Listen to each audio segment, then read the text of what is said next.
What's up, everybody? We're here with another episode of the Bodacious Rant coming at you with your awesome host, Burn Rye. And we're going to be talking about a movie that, it's funny that I always forget that this franchise only came out 2 years ago, where it feels like it's been longer than it has. That's all I'm going to say. But then when you think about it, it's like, wow, that only happened recently. So we are talking about the last film of Ty West's X trilogy, which is MaXXXine with 3 X's. That's starring Mia Goth, Lily Collins, Halsey, Michelle Monaghan, Elizabeth Debicki, Bobby Cannavale, and Kevin Bacon, who is just awesome in this movie. This is a non-spoiler review, guys, so we're not going to get into it too much, but if you do like the video, please give us a like, ring the bell for notifications, and of course subscribe. We appreciate you all, and we're growing the Rant community day by day, so we appreciate you all for that, all the support and love, or hatred, whatever works. Like Connor Friel says, your hate fuels our success. I forgot what he said, but it's just, that movie was funny. So anyways, this one, for those of you who don't know Ty West movies, his first one was X, starring Mia Goth, Amber Snow, is that the blonde chick from Brittany Snow, thank you. Kid Cudi. Yeah, Brittany Snow, Kid Cudi, he was great. Jenna Ortega, and I forgot. There was one really good actor. He played an orc in Lord of the Rings. I forget that guy's name, but he's been a character actor with a lot of makeup and stuff over the years. But anyways, that one took place in the 1970s or 60s in Texas. That's where the story started out. And then the last one, the sequel, which was Pearl, that was actually a prequel to the first one. That was where the serial killer from the first one came in. That was their story. And this one is just taking place a few years after X, where Mia Goth's character is like Maxine. She's an adult star in Hollywood, but she's trying to step up into the big leagues of actual Hollywood and cinema. And as she's trying to move up in this world, women are getting murdered left and right by the Night Stalker, the serial killer at the time. And she's also, her past is catching up to her from the first movie and then some. So it's a decently intense movie, pretty straightforward. I feel like you at least have to see X to understand this one, or else it may feel a little... It just won't make as... I apologize, I'm dying. It just won't make as much sense, though. So, Pearl, you don't necessarily have to see, but if you want some really good psychological and just, gut-wrenching horror, that's a movie for you. With this one, I would say this one was okay. It was good. Mia Goth killed it as always. All the actors really killed it. There's no one I could really say did bad in any way. And I forgot to mention Giancarlo Esposito's awesome self. It's great to see him in a kind of a different role than before. But yeah, like I said, Mia Goth is great in this movie. She's definitely a bit of a different character than when we left off in X, where X, she still knew what she wanted, but this one she's more hungry for what she wants. She is trying to move up. But it just didn't have that same zest. It didn't have that same pizzazz that the first one did, where it was a good mix of traditional but modern horror. This one almost felt like a noirish movie in a way, and then also horror slasher. I wouldn't consider this a slasher movie though necessarily. So yeah, it's just okay. For me personally, I felt like it didn't really know which genre it wanted to stick with. But Bern, what did you think of this movie? So basically tracking this trilogy now as it's gone has been a really fun thing to sort of watch, seeing the different techniques in filmmaking and display, going from, the 1970s, 60s style grindhouse movies with X, and then going back into the early 1900s, Technicolor movies with Pearl, and then now coming into the 80s with, like you mentioned, the more pulpy, noirish vibes that we get in this one. It's been a really fun horror series to watch, and to see that, Ty West has not only just, paid homage to these things, but really and like use those filmmaking techniques within the movies. It doesn't feel like, oh, we're just paying lip service and homage to those things. Like he's actually making the movies in that style. So I'm glad that that's continued in this movie. Where I will agree with you though is that this movie does feel like it's less of a horror movie than the other two.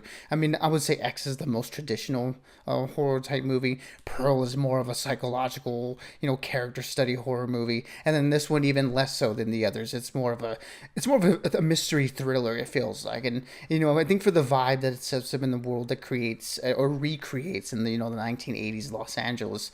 I thought it would, brought that whole city vibe to life really, really well. And I think Ty West definitely nailed the whole aesthetic of it. Again, like he did with the other two movies. But yeah, it does leave a little bit lacking in terms of the horror aspect of it, in terms of the scares of it. But, and it seems like when this movie, that wasn't really the goal. But, where it does, I feel like led down is in with the character of MaXXXine, where it feels like in this movie it's a little bit less agency than she has in X, and I mean definitely less so than in Pearl. I mean, two different characters, but Pearl is very much a driven movie by her. And this movie, it feels like Maxine is sort of just reacting to things happening around her, and it makes sense in where the character is at this point where she's finally getting to achieve what she's always dreamed of, and there's the threat that it's all gonna fall out from underneath her. So it does leave the character in like a different scenario, but I wish it was done in a way, and maybe the horror aspect should have probably played into it better, where there's a little bit more of a directness to what she's doing. It feels like other characters around her are doing a little bit more than she's doing in this movie, and then is a little bit unfortunate. Not to say that Mia Goth isn't great. I mean, she's been incredible in all three of these movies, and I think that's definitely the case here.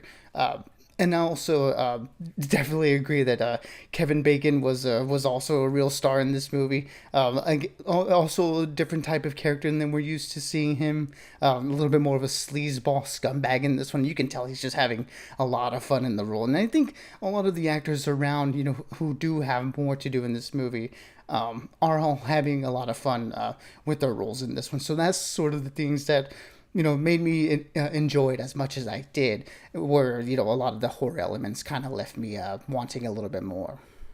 Yeah, like I said, I mean, I still enjoyed it. I'm not saying this is a bad movie, but comparing it to the other two, it definitely falls flat. And that's no shame on Ty West necessarily. I mean, if anything, it is kind of reminiscent of the era a little bit, just because, like we were talking about how the X was definitely, like, since it took place in like the 70s, it was definitely more of like a traditional old school slasher horror film, and then Pearl being back in the 20s and 30s, it was definitely more of like an old school, like, very classic film.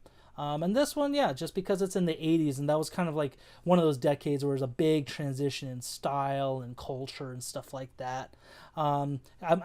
I think it's kind of funny that a lot of these movies, especially in the last few years, are really reminiscent on like the 70s up to the 90s, like really throwing it back to those, reminiscing on those times. Kind of just remind it, like the flashbacks and stuff, the style reminded me a lot of Late Night with the Devil and how it did that. But with all that being said, I'm gonna give this movie a 3 out of 5, just because it's still good, still very well done. The aesthetics, the actors are all great. It wasn't really scary, and to me it was actually pretty predictable. Like, as soon as I saw the trailer, I already kind of knew what was gonna happen, and I hate when that happens, just because it's like, as much as I like being right, movies I'd rather be caught by surprise. So still recommend seeing it, but I would say more of like a $5 Tuesday, to be honest, just because it's only in regular theaters anyway, so why waste the extra money when you could just go see it on a comfortable Tuesday afternoon and escape the heat.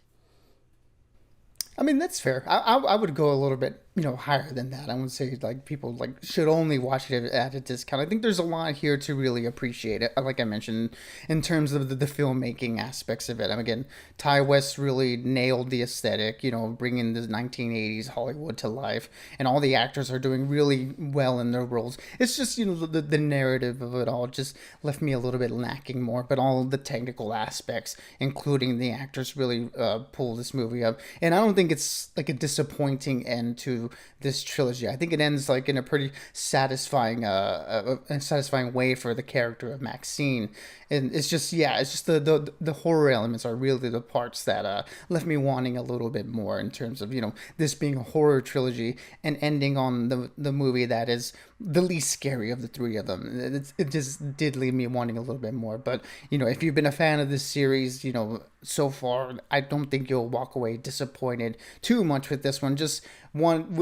I think people will walk away thinking this is probably the least favorite of the trilogy, but in no way is it a bad movie. For me, this one is going to be a 3 out of 5 as well. I wanted to love this one, but I only ended up really enjoying it and liking it. And I mean, in terms of that, it is disappointing, but I can't say I had a bad time watching it at all. Yeah, no, me neither. If anything, there was one part that, while the character was deserving of it, I did an audible like in the theater. So I don't know if people were laughing at me or if there was somebody else that reacted to it. I was just mostly like thinking to myself like, oh god. So at least on some of that horror aspect and like that gut wrenching stuff, it did well. But overall, it was. I think because it was not as horror, that's where it fell flat. So kind of like what you just said. Yeah, in terms of like gore and like some kills and stuff, there's some really cool things that they do in this movie. But yeah, the tension isn't really there like it was in the last two movies. No, I think the most tense was Pearl for sure. It reminded me a lot of Ingrid Goes West, where that wasn't a horror movie. It was just the psychological aspect of it that just was like cringing, just creepy. But the character themselves is the thing that's terrifying. Yeah, exactly. For those of you who did happen to catch this last weekend, we'd love to know what you thought of it. Did you watch it just for the free AC? Not really. You still had to pay for it essentially. Or did you think it was like did you hate it? Did you love it? We'd love to know that in the comments. If you're a Mia Goth simp, go ahead and just let us know. That keeps the conversation going. But we got Long Legs coming out this week, so I'm really excited for that. I think Burn is too. I'm hoping to have nightmares from this one. Same. Yeah. Okay. Well, there we go. I'm on board. Until next time, everyone, just stay bodacious and keep on ranting for us. Absolutely, everybody. Be good, be safe, be cool in this heat. And we'll catch y'all on the next one.